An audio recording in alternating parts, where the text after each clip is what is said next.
ಚಾಮುಂಡೇಶ್ವರಿಯಲ್ಲಿ Sara versus ಜಿಟಿಡಿ ಮಹಾಸಮರ. ಸ್ವಕ್ಷೇತ್ರದಲ್ಲಿ ಜಿಟಿಡಿಗೆ ಪಕ್ಷದ ನಾಯಕರಿಂದಲೇ big shock ಎದುರಾಗಿದೆ.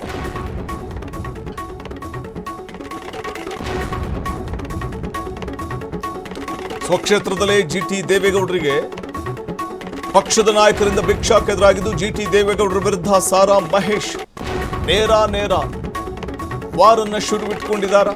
ಮೈಸೂರಿನ ಮೇಲೆ ಹಿಡಿತ ಸಾಧಿಸುವುದಕ್ಕೆ ಸಾರಾ ಮಹೇಶ್ ಈ ತಂತ್ರವನ್ನು ಮಾಡ್ತಿದ್ದಾರೆ. ಜಿಟಿಡಿ ಉಚ್ಚಾಟನೆಗೆ ಸಾರಾ ಮಹೇಶ್ ಮತ್ತು ಟೀಮ್ನಿಂದ ಒತ್ತಾಯ ಕೂಡ ಕೇಳಿಬರ್ತಾ ಇದೆ. ದಳಪತಿಗಳ ಸಮಾವೇಶದ ಹಿಂದೆ ಸಾರಾ ಮಹೇಶ್ ಕೈವಾಡ ಇದೆಯಾ? ಕಾಂಗ್ರೆಸ್ ಸಖ್ಯವನ್ನ ಬೆಳೆಸಿದ ಜಿಟಿಡಿಗೆ ಸೆಡ್ಡು ಹೊಡೆದ್ರ ಎಚ್ಡಿಕೆ. ದೇವೇಗೌಡರ ಭೇಟಿಯ ಬಳಿಕವೂ ಕೂಡ ಸಮಾವೇಶಕ್ಕೆ ಜಿಟಿ ದೇವೇಗೌಡ ಗೈರಾಗ್ತಾ ಇದ್ದಾರೆ. ಜಿಟಿಡಿ ಗೈರಾಗಿದ್ದರ ಹಿಂದೆ ಏನಾದರೂ ಸೀಕ್ರೆಟ್ ಅಡಗಿದೆಯಾ? ದಳದ ಕೋಟೆಯಲ್ಲಿ ಜಿಟಿಡಿ ಪರ್ವ ಅಂತ್ಯವಾಗುತ್ತೆ. ಕುತೂಹಲ ಮೂಡಿಸ್ತಾ ಇದೆ ಚಾಮುಂಡೇಶ್ವರಿ ಕ್ಷೇತ್ರದ ಸಮಾವೇಶ.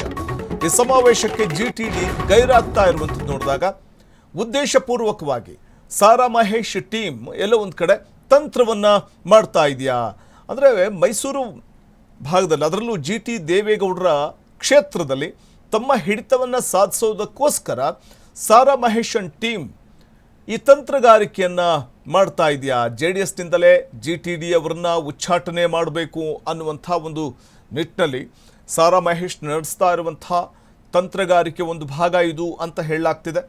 ಶಾಸಕರನ್ನೇ ಹೊರಗಿಟ್ಟು JDS ಕಾರ್ಯಕ್ರಮ ಆಯೋಜನೆ ಮಾಡುವಂಥ ಔಚಿತ್ಯ ಏನಿತ್ತು? ದಳಪತಿಗಳ ಸಮಾವೇಶದ ಹಿಂದೆ ಸಾರಾ ಮಹೇಶ್ ಕೈವಾಡ ಇದೆಯಾ? ಯಾಕೆಂದರೆ ಅಲ್ಲಿ ಸಮಾವೇಶವನ್ನು ನಡೆಸಲಾಗ್ತಾ ಇದೆ, ಆದರೆ ಆ ಸಮಾವೇಶಕ್ಕೆ ಜಿಟಿಡಿ ಗೈರಾಗ್ತಾ ಇದ್ದಾರೆ. ಜಿಟಿಡಿ ಅವರಿಗೆ ಆಹ್ವಾನ ಇಲ್ವಾ?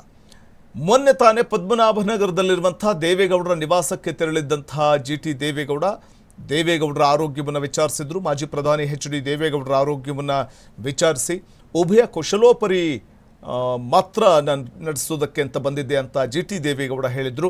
ಆದರೆ ಬಹುಶಃ ಮೈಸೂರಿನಲ್ಲಿ ನಡೀತಾ ಇರುವಂಥ ಸಾರಾ ಮಹೇಶ್ ವರ್ಸಸ್ ಜಿಟಿ ದೇವೇಗೌಡ ಅನ್ನುವಂಥ ಒಂದು ಪರಿಸ್ಥಿತಿ ಏನು ಸದ್ಯ ನಿರ್ಮಾಣವಾಗ್ತಾ ಇದೆ. ಈ ವಿಚಾರವಾಗಿ ದೇವೇಗೌಡರ ಬಳಿ ದೂರ ಹೇಳಲಿಕ್ಕೆ ಏನಾದರೂ ಹೋಗಿದ್ರ ಜಿಟಿ ದೇವೇಗೌಡ ಗೊತ್ತಿಲ್ಲ.